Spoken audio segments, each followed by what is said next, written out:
And then they showed looked like a first look trailer here for the Halo series that'll be on Paramount Plus.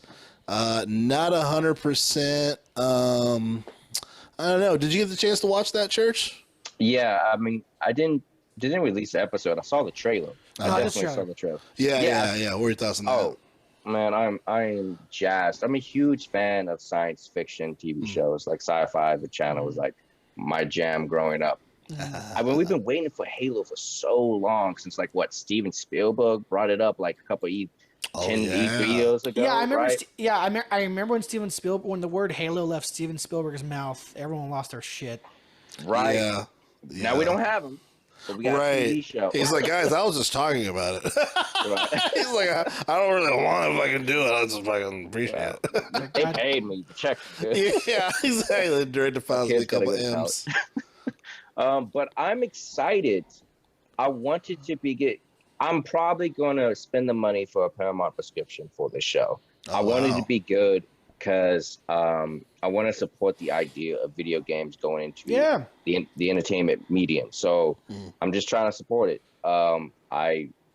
It has Halo's confusing if you don't read the books. So hopefully you figure out a way to clean that up. This is true. I'm excited for the show, but I'm nervous only because like a while back, something Drell and I were talking about is we're nervous because like the main actor has like no interest on this. Like it's like a chore for him. Yeah, and like he's like I'm not trying to. He was like bad mouthing Master Chief and shit. We're like, man, what the fuck? Yeah, he was saying something to the degree around like, oh, like I don't want to impersonate like Master Chief, like I'm like an actor and like all this stuff. I'm just like he was pretty much like I'm not here to impersonate Master Chief. I'm here to be me. And it's like, well, we're not here to see fucking you. We're here to see fucking Master Chief. Yeah. So he was. It was kind of like a pompous. It's kind of like a pompous. I'm not gonna do that character. I'm gonna be me. It's like, well, you want to? Well, people are writing checks to see fucking that guy.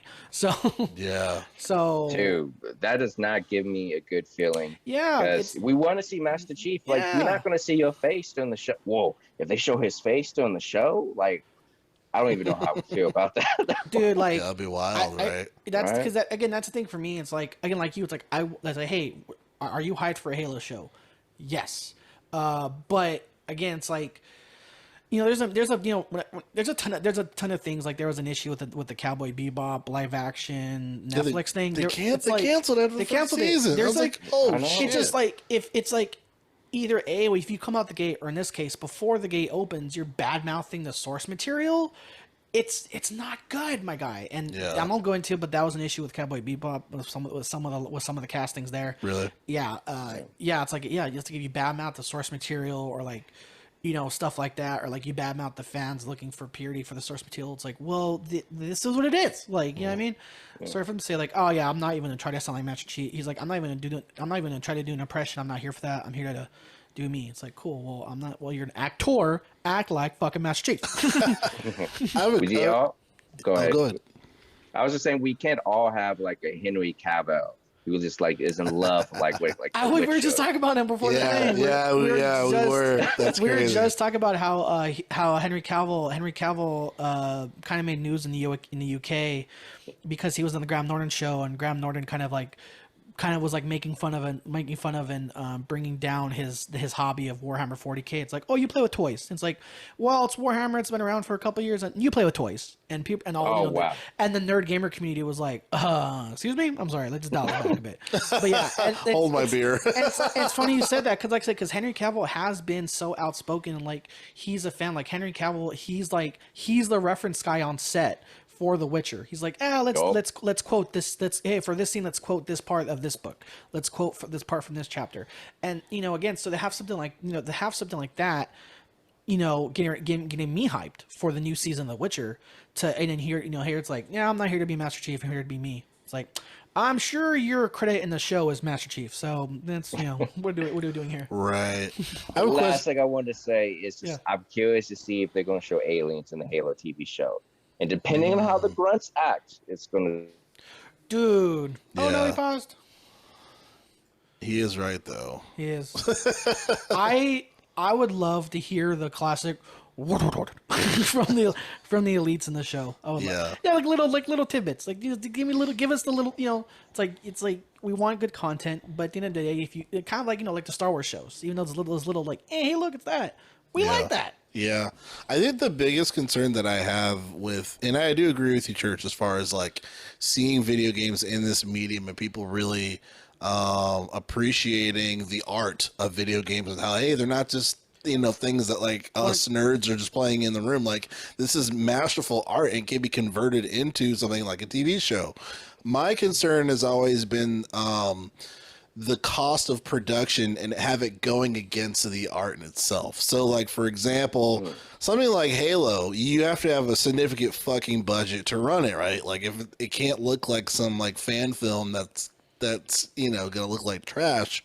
So it puts a lot of pressure on games like, on the game, movie, TV series like Halo. So it's like, I really hope it does well, just because these things are so goddamn expensive. I know the Last of Us HBO. I think it's rooted for 10 episodes. I believe it's like $1 million an episode. Oh, that's nothing. Or something crazy.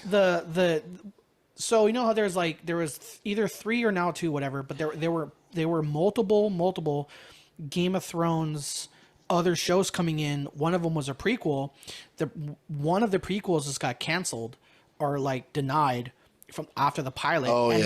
That one pilot costed $35 million. $35 million. One pilot that one pilot episode costed $35 million. And like you're saying, Gerald, it's like, again, like you can't bring Halo to life without some investment going on. Yeah, and I thought that was really interesting and potentially a smart move if they're like, is this that trash? It probably is. Let's cancel it. But I just think when it comes to like, we know how important these stories are, right? And we want these things to be successful, and obviously they're not going to give it as big of a budget, but even something as minuscule as like a couple million an episode, you're like, man, I hope this really turns out well, because if it doesn't, it's like, who knows what the future of like these games being in these environments, I'm wondering if anyone thinks of that besides me, as far as like the cost of production for Halo. Because I was watching the trailer a little bit; it looks great, but well, HBO thought of that. I think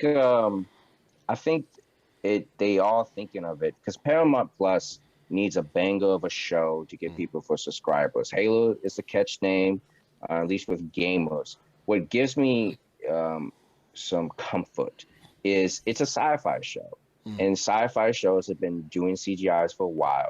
And if it's more grounded like a Mandalorian or maybe like a Stargate SG-1, there's a possibility they can keep the budget for big moments. If they ground the character with Master Chief or maybe, what's her name, Haley, the doctor who created the Spartans, so they take that direction, I think it's possible to pull it off. I mean, I've seen, I was about to do the show Expanse from Amazon, but they got all the money. They got my boss just want the space money. Yeah. So I think there's an opportunity for it, and I'm hoping they can make it work. But it is a concern. Dude, shout out to Stargate, because I just watched that. I just rewatched that like a few weeks ago, and a lot of people mention of course the classic Jurassic Park and all these old '90s movies that Ambient that's the CGI production company that Spielberg's been partnering with for years. How groundbreaking they were, and it still holds up. But of course, that was like the highest budget at the time. But shows like Stargate weren't the highest budget, but they still hold up. That's true. No, I think you make a really good point, Church, especially if they approach it where like not every episode has to be like, a huge fucking battle, right? You're going to have those close quarter fights. You're going to have, no fights at all, just like some dramatic sense going on, story driven, episodes, things of that nature. So, like how many television shows operate anyway, like Game of Thrones. Not every Game of Thrones episode is fucking war. So that makes a lot of sense. I just worry about budgets for when it comes to video games like that, but it makes a lot of sense. I'm very curious. Did they say when it's going to come out, the Halo series for Paramount Plus? I don't recall them releasing a date. I mean, Yeah. They've been talking about this for like decades at this point, but Right. I think Arthur may have an answer for us. I think it's like 2022. 2022 is the one thing we know for sure. Okay, so definitely next year. And no ETA. Just 2022. Okay, yeah, it says reaffirms planned release window. Upcoming TBA 2022. Okay. So they're on track. So that's good. So we can. Oh. Yeah. Oh And I think wow. the director is known for what was it, Robin Hood and Peaky Blinders. So Okay. Really random. I'm happy I called it. I said ambient. I spoke wrong. I meant Amblin. Amblin's a part of it. The Spielberg production company that I was mentioning behind all those amazing shit. shots. Okay. They're behind it. So no wonder that Spielberg's mouthing off. He's like, "Yo, my boys fix this up." Yeah, sorry. Yeah, if you like I said, name an amazing Spielberg CGI shot. Amblin was behind it, Right. And Amblin's a part of the production company. Really interesting. Really interesting something I see here. In terms of like the lore side of it, or bringing the in terms of the production team, it's I didn't know this. It's not Bungie. It's 343. I mean, I get it because Bungie lost the title. Yeah, but, I don't know what they're on. But Besides Destiny. Yeah. Yeah. But yeah, that's funny. I was like, yeah, Amblin. They know their shit. Oh, who's involved? Amblin. Okay, that makes me happier now. The fact Amblin is involved after just fucking preaching their name makes me happier, knowing even though the main actor is like blah blah blah blah. Yeah. Amblin Paramount involved? just got another subscriber. Dude, like Cheers works for Paramount Plus. I like that was just funny. You know, companies like Amblin are known for this, and this. Oh fuck, they're also gonna be involved. Let's go. Cool. Hey everybody, my name is Jarrell, My name's Arthur. and welcome to the Gamers for Life podcast channel here, where we discuss all things games, movie things related, consoles, stuff going on in the industry. We have a whole lot of fun here. We have news clips, or funny compilations, things of that nature. But be sure to subscribe here on the YouTube channel. We'd love to have you. And also, if you want to check out all things related to Gamers for Life, so if it's Arthur doing the Twitch stuff, or if you want to listen to our audio content as well, go to linktree.com/Gamers for Life. Get all the good stuff there. But again, welcome, and I hope you can subscribe so you can check out more of our videos for the future. Follow us on Instagram for stories we don't always cover, but worth talking about. Oh, yeah. Peace.